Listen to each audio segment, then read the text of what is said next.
Pada pokok-pokok pembahasan dengan tema atau topik tentang nuzul Quran dan kodifikasinya, ini diantaranya adalah yang akan kita bahas. Satu, terkait tentang pengertian nuzulul Quran.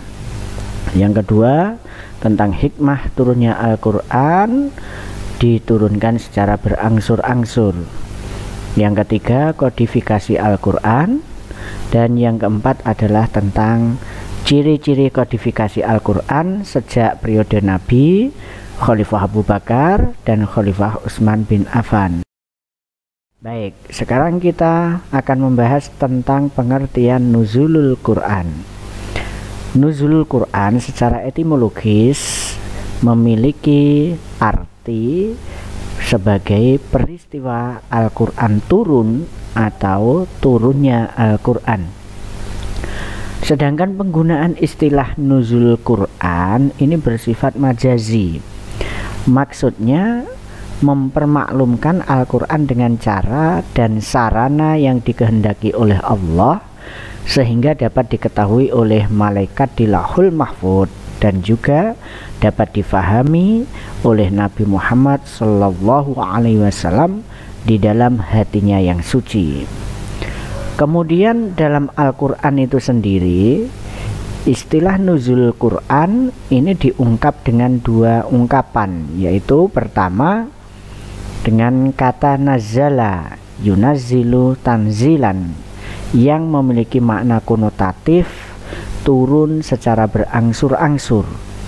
Sedangkan yang kedua adalah dari kata anzala yunzilu inzalan, yang memiliki makna denotatif menurunkan. Artinya bahwa Al-Quran itu memang ada yang menurunkan, jadi tidak turun sendiri. Jadi Al-Quran diturunkan oleh Allah melalui perantara malaikat Jibril untuk disampaikan kepada Rasulullah Muhammad SAW, yang selanjutnya disampaikan kepada umat manusia sebagai lihidayatin nasi wa sa'adatihim, sebagai petunjuk hidup dan juga untuk menggapai jalan kebahagiaan para manusia, baik dunia maupun akhirat. Kemudian proses turunnya Al-Quran. Terkait tentang proses turunnya Al-Quran ini ada 3 pendapat yang menjelaskan terkait tentang bagaimana proses turunnya Al-Quran. Pendapat atau madhab yang pertama ini disampaikan oleh Ibnu Abbas, dan jumhur ulama atau mayoritas ulama mengatakan bahwa Al-Quran itu turun sekaligus dari Lauhul Mahfuz ke Baitul Izzah atau langit dunia pada malam Lailatul Qadar. Kemudian diturunkan kepada Nabi Muhammad secara bertahap sejak diangkatnya beliau menjadi Rasul hingga beliau wafat. Nah, kemudian pendapat yang kedua mengatakan bahwa permulaan turunnya Al-Quran adalah pada malam Lailatul Qadar di bulan Ramadan. Nah, kemudian turunnya itu berlanjut secara bertahap sesuai dengan kejadian ataupun peristiwa selama kurang lebih 23 tahun. Sedangkan pendapat yang ketiga mengatakan Al-Quran itu diturunkan ke langit dunia pada setiap tahun, yaitu pada malam Lailatul Qadar. Kemudian setelah itu diturunkan secara bertahap kepada Nabi Muhammad. Ini pendapat yang ketiga ini cukup lemah karena tidak didukung oleh hadis-hadis yang sahih. Oleh karena itu, dari 3 pendapat ini yang paling kuat adalah pendapat yang pertama. Kemudian kita akan menjelaskan terkait tentang karakter turunnya Al-Quran itu seperti apa. Nah, pada periode pertama ini kandungan Al-Quran itu berisi 3 hal. Yang pertama terkait tentang pendidikan kepribadian bagi Rasulullah. Ini bisa kita lihat pada Quran surah Al-Mudaththir ayat 1 sampai dengan 7. Yang kedua, menjelaskan tentang pengetahuan dasar mengenai ketuhanan atau tentang ketauhidan. Ini bisa kita lihat pada Al-Quran surah Al-A'la dan juga surah Al-Ikhlas. Kemudian yang ketiga, menjelaskan tentang dasar-dasar akhlak Islamiyah dan pembentukan masyarakat muslim. Ini sudah mengarah kepada tataran atau peranata sosial kehidupan masyarakat. Selain itu, pada periode ini berlangsung selama kurang lebih 4 sampai dengan 5 tahun dan memang menimbulkan reaksi ataupun gejolak di masyarakat Arab saat itu. Nah, diantaranya bagaimana reaksinya? Ini sebagian kecil mereka menerima dengan baik. Nah, tetapi sebagian besar masyarakat Arab ketika itu mereka menolak karena ya memang faktor kebodohan mereka. Ini bisa kita lihat pada paparan dari Quran surah Al-Anbiya ayat 24. Kemudian alasan yang juga menjadi landasan mengapa bangsa Arab ketika itu menolak Al-Quran, ternyata mereka juga secara adat istiadat mereka masih mempertahankan tradisi nenek moyang. Ini bisa kita lihat pada Quran surah Az-Zuhruf ayat 22. Kemudian yang ketiga, ini dakwah Al-Quran mulai melebar hingga perbatasan Mekah sampai dengan menuju daerah-daerah sekitarnya. Ini pada periode pertama tadi. Nah, kemudian pada periode kedua, ini sejarah turunnya Al-Quran berlangsung selama kurang lebih 8 sampai 9 tahun, di mana ayat-ayat Al-Quran pada periode ini telah sanggup memblokade paham jahiliyah dari segala aspek, sehingga mereka tidak lagi mempunyai arti dan kedudukan dalam alam pikiran sehat. Ini artinya semua yang menjadi alasan yang menjadi argumentasi dari orang-orang Arab jahiliyah ketika itu telah terbantahkan oleh Al-Quran itu sendiri. Kita bisa lihat pada Quran surah An-Nahl ayat 125, kemudian surah Fussilat ayat 13, surah Yasin itu bisa kita lihat pada ayat 78 sampai dengan 82. Berikutnya adalah terkait tentang karakter turunnya Al-Quran ini pada periode ketiga. Nah, pada periode ketiga ini memiliki ciri-ciri sebagai berikut. Satu diantaranya adalah dakwah Al-Quran itu telah mencapai atau mewujudkan prestasi yang sangat besar. Periode ini berlangsung selama kurang lebih 10 tahun. Kemudian Islam juga telah disempurnakan oleh Allah dengan turunnya surah Al-Maidah ayat 3, yaitu ayat tentang hukum ketika Nabi wukuf pada waktu haji wada atau haji perpisahan ya. Ini terjadi pada tanggal 9 Zulhijjah tahun 10 Hijriah atau bertepatan dengan 7 Maret 632 Masehi. Kemudian yang ketiga, dari ayat pertama sampai yang terakhir turun ini memakan waktu sekitar 22 tahun, atau jika dibulatkan 23 tahun dengan rincian secara detail. Ada yang mengatakan Al-Quran turun itu selama 22 tahun 2 bulan lebih 22 hari. Nah, lalu bagaimana hikmah turunnya Al-Quran secara berangsur-angsur?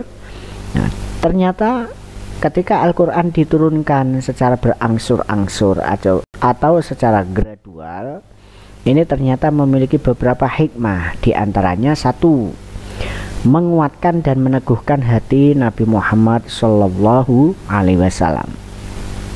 Kemudian yang kedua, ternyata juga ada kesesuaian dengan peristiwa dan pentahapan dalam penetapan hukum, misalnya tahapan dalam pelarangan khamr.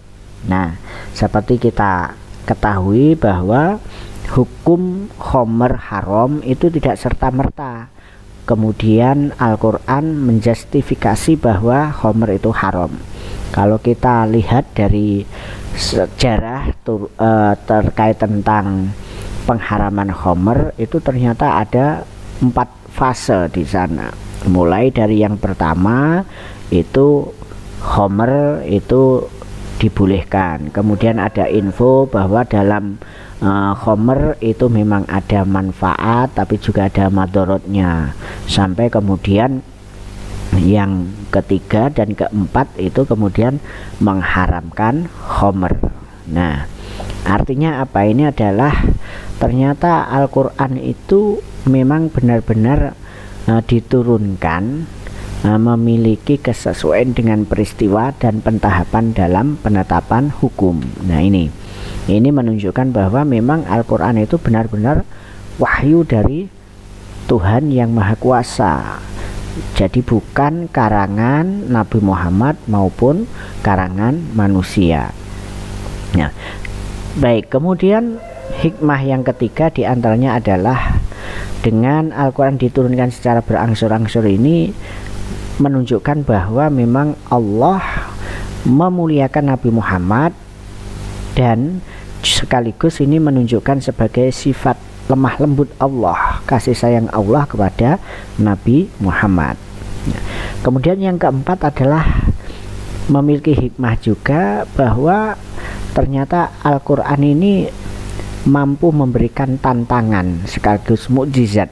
Nah, tantangan maksudnya gimana? Tantangan di sini artinya karena Al-Quran itu adalah memang benar-benar info dan juga ajaran yang dikandungnya adalah kebenaran yang datang dari Tuhan atau dari Allah Subhanahu wa Ta'ala, maka ketika itu benar-benar menantang, yaitu dari tantangan-tantangan orang-orang kafir ketika itu. Nah, karena mereka banyak orang-orang kafir Mekah ketika itu tidak percaya, tidak mau mengimani bahwa Al-Quran itu adalah wahyu dari Allah, sehingga banyak di sana yang kemudian membuat diantaranya orang-orang kafir Mekah ketika itu membuat sajak ataupun membuat puisi, kemudian yang intinya ingin menyamai Al-Quran, tetapi mereka ternyata tidak mampu walaupun satu ayat saja. Nah, kemudian di sini juga menunjukkan bahwa memang Al-Quran itu adalah mukjizat Nabi Muhammad yang memang di sini sebagai wahyu yang disampaikan oleh malaikat Jibril kepada Nabi Muhammad. Ini adalah wahyu dan memang merupakan mukjizat sebagai tanda bukti Nabi Muhammad adalah nabi sekaligus rasul atau utusan Allah untuk disampaikan kepada umat manusia. Nah, kemudian yang kelima adalah mempermudah hafalan dan memahami Al-Quran. Tentu ini bisa kita maklumi ketika Al-Quran itu turun secara sedikit-sedikit. Nah, ini tentu saja ketika itu sahabat atau umat Islam pada fase awal ini tentu saja mereka akan lebih mudah menghafalkan. Kita bisa membayangkan andaikan Al-Quran itu sekali turun 1 juz, 2 juz, lah ini tentu juga agak repot. Nah, dalam menghafalkan. Oleh karena itu ketika Al-Quran itu turun secara berangsur-angsur, ini hikmahnya diantaranya juga dapat mempermudah hafalan dan memahami kandungan dari Al-Quran. Yang keenam, hikmahnya adalah menunjukkan sebagai bukti yang pasti bahwa Al-Quran itu diturunkan dari sisi Tuhan atau dari sisi Allah yang maha terpuji dan maha kuasa. Ini bisa kita. Selanjutnya kita akan membahas terkait tentang kodifikasi Al-Quran. Nah, berbicara terkait tentang kodifikasi atau proses pengumpulan atau pembukuan Al-Quran ini, ada beberapa macam. Nah, di antaranya yang pertama adalah pengumpulan Al-Quran dalam arti hifdzuhu wa kita hifdzuhu ya. Jadi hifdzuhu itu artinya menghafalkan Al-Quran dalam hati. Nah, maka dari sini kemudian para penghafal dari Al-Quran itu beliau menghafalkannya dalam hati, kemudian setelah itu diajarkan kepada orang-orang lainnya, atau pada fase zaman Nabi berarti kemudian para sahabat diajarkan pada sahabat-sahabat yang lain. Nah, kemudian selain itu, ini kodifikasi atau bentuk pengumpulan Al-Quran yang kedua adalah dengan cara kitabuhu kulih, artinya menulis atau menyalin Al-Quran dalam sebuah mushaf secara keseluruhan atau utuh 30 juz, seperti pada fase Khalifah Utsman bin Affan. Nah, ketika Al-Quran dibukukan secara keseluruhan 30 juz, nah kemudian bisa terjaga sampai saat ini. Sampai saat ini kita menggunakan mushaf Al-Quran itu, makanya ada tulisannya biasanya mushaf Utsmani. Ini menunjukkan memang ya penulisan Al-Quran secara keseluruhan ini dilakukan pada masa Khalifah Utsman bin Affan. Nah, kemudian yang ketiga, pengumpulan Al-Quran di sini dengan cara merekam suara bacaan Al-Quran, yaitu pelestarian Al-Quran dengan cara merekam dalam pita suara. Ini adalah dilakukan pada masa-masa modern saat ini ya. Jadi kita tahu Al-Quran dikumpulkan, dikodifikasi dalam bentuk misalkan Al-Quran digital, baik itu berupa suara bacaannya ataupun teks, ataupun sekarang sudah dilengkapi dengan terjemahannya dalam bentuk digital. Ini model kodifikasi pada zaman modern. Kemudian periodisasi kelas kodifikasi atau periode tentang kodifikasi ini secara garis besar ini dapat diklasifikasikan sebagai berikut, yaitu pada masa zaman Nabi, kemudian pada masa zaman Abu Bakar, kemudian pada zaman Utsman bin. Baik, kemudian pada masa Nabi Muhammad itu kodifikasi Al-Quran seperti apa? Nah, ciri-cirinya bisa kita ketahui pada masa Nabi Muhammad ini Nabi mengangkat para penulis atau sekretaris untuk menuliskan wahyu Al-Quran, seperti misalkan sahabat Ali, kemudian Muawiyah, kemudian Ubay bin Ka'ab dan Zaid bin Thabit. Nah, kemudian yang kedua juga menuliskannya pada pelepah kurma. Jadi media yang digunakan pada waktu itu adalah pelepah kurma. Ada juga lempengan batu, ada lagi daun lontar, ada lagi kulit kayu, kemudian pelana, potongan tulang belulang binatang atau biasanya dari unta ini.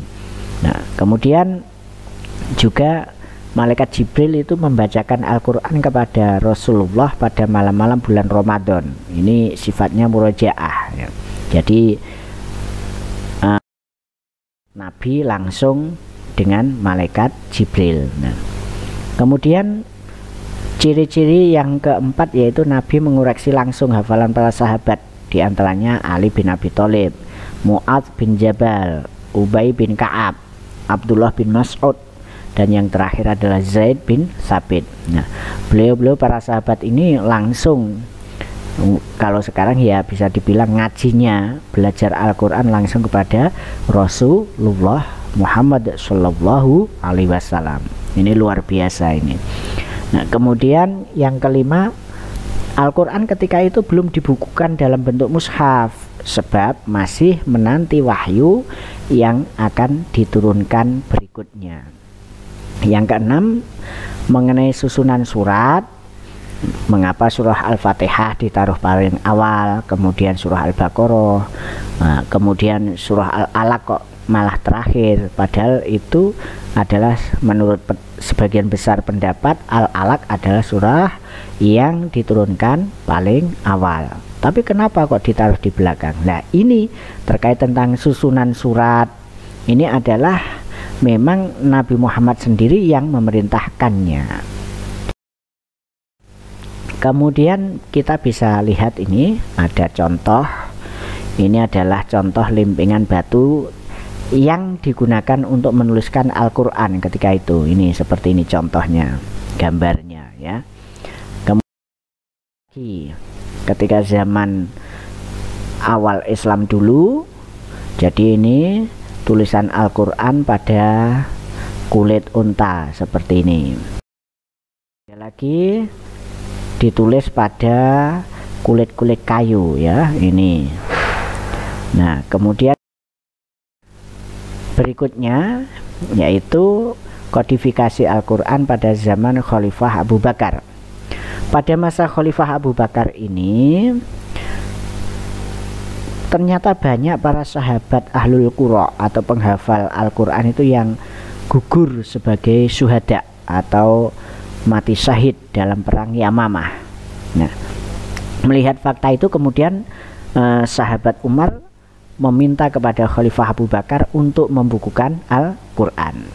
Nah, kemudian yang kedua mengumpulkan tulisan-tulisan dari para penghafal yang terserak atau masih bercerai-berai. Nah, kemudian dikumpulkan. Jadi para sahabat yang punya catatan tulisan terkait Al-Quran diminta kemudian untuk dikumpulkan.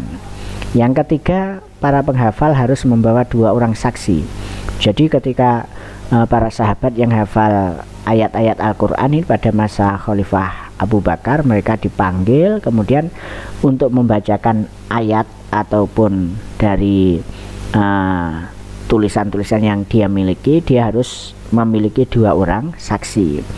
Ini sebegitu ketatnya dalam menyeleksi terkait tentang ayat-ayat ataupun Al-Quran yang telah dihafalkan oleh para sahabat ketika awal-awal Islam dulu. Nah, kemudian yang keempat dikumpulkan oleh Zaid bin Thabit dalam satu mushaf. Ini terbuat dari kulit unta ketika itu. Kemudian disimpan di rumah Hafsah. Nah, kemudian yang kelima belum dilengkapi dengan tanda baca, kemudian tanda juz, ya. Kemudian juga keterangan-keterangan lainnya seperti saat ini belum ada, jadi masih huruf-huruf saja. Syakal harokat juga belum ada.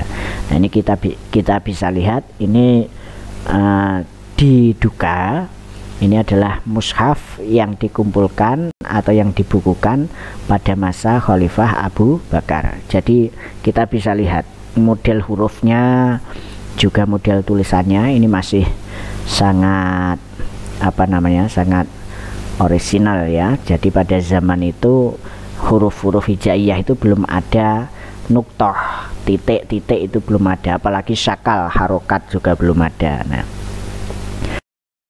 kemudian bagaimana model kodifikasi pada Khalifah Utsman? Nah, kodifikasi Al-Quran pada zaman Khalifah Utsman ini terjadi perbedaan kiroat pada saat itu atau bacaan Al-Quran. Nah, ternyata antar daerah itu bacaan atau cara membacanya Al-Quran ada yang berbeda. Nah, dan ini dikhawatirkan nanti akan dapat menjadi perpecahan umat pada waktu-waktu berikutnya.